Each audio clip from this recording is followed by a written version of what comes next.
Hi hello.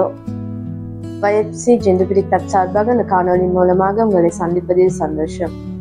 இயேசுவின் வாழ்க்கை பயணம், மரணம் மற்றும் உயிர்த்தெழுதலை பற்றி அதிகமாக பேசும் இந்த நாட்களில் கூட இயேசு யார் என்பதை குறித்து நானும் சில காரியங்களை உங்களோடு பகிர்ந்து கொள்ள விரும்புகிறேன்.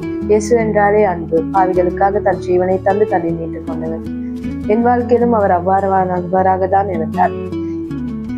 அநேக துன்பங்கள், வேதனை, போராட்டம், அவமானங்கள் மட்டுமே வாழ்க்கையா இருந்த போது சின்ன வயசுலதான் லைஃப் இப்படி போகுது, ஒரு கட்டத்துல எல்லாத்தையும் மாத்திக்கலாம் அப்படின்னு நான் சுயமா ட்ரை பண்ண எல்லா இடத்துலயும் தோத்து போனேன், விழுந்து போனேன், வெட்கப்பட்ட அநேக அவமானங்கள். வாழ்க்கையில ஒரு கட்டத்துல எனக்கான முடிவா இருந்தது மரணம் மட்டும்தான். இதால மட்டும்தான் லைஃப்ல நிம்மதி ஒண்ணு காண முடியும்னு நினைச்சிட்டு இருக்கும் போது இயேசு அறிமுகமானாரு என் வாழ்க்கையில. இருந்தாலும் கூட அவருக்கு இடம் கொடுக்காம நான் அநேக காரியங்களுக்கு இடம் கொடுத்ததால அவரை கண்டு கொள்ள முடியாம இருந்தது. ஆனால் ஒரு கட்டத்திலும் கூட இந்த வாழ்க்கையில அவர் மாற்றத்தை தந்தாரு. இன்னைக்கு இந்த காணொலியில உங்க முன்னுக்கு நிக்கிறது அவருடைய கிருபை மாத்திரம்தான். இந்த லைஃபை பாத்தீங்கன்னா சொல்லக்கூடிய அளவு அவ்வளவு பெரிய விஷயம் எதுவுமே இல்லை. இன்னைக்கு நான் ஜீவனுள்ள ஆளா நிக்கிறது அவருடைய கிருபையினால மட்டும்தான். இந்த லைஃபை சேஞ்ச் பண்ண இயேசுக்கு முடியும் உங்க லைஃபை மாத்த.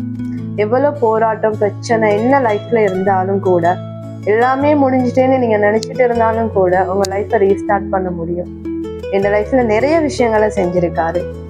வார்த்தையிலால் சொல்ல முடியாத காரியங்கள் அநேகம் நடந்திருக்கு. இந்த இடத்துல நான் சிரிக்கிறேன்னா அது அவருடைய கிருபை மட்டும்தான். அதனால நான் உங்களையும் தைரியப்படுத்த விரும்புறேன். அவரை நம்புங்க, அவரை விசுவாசிங்க, உங்க லைஃப் அவருக்காக கொடுங்க. நிச்சயம் அவர் உங்களை மாற்றுவாரு. Have a good day.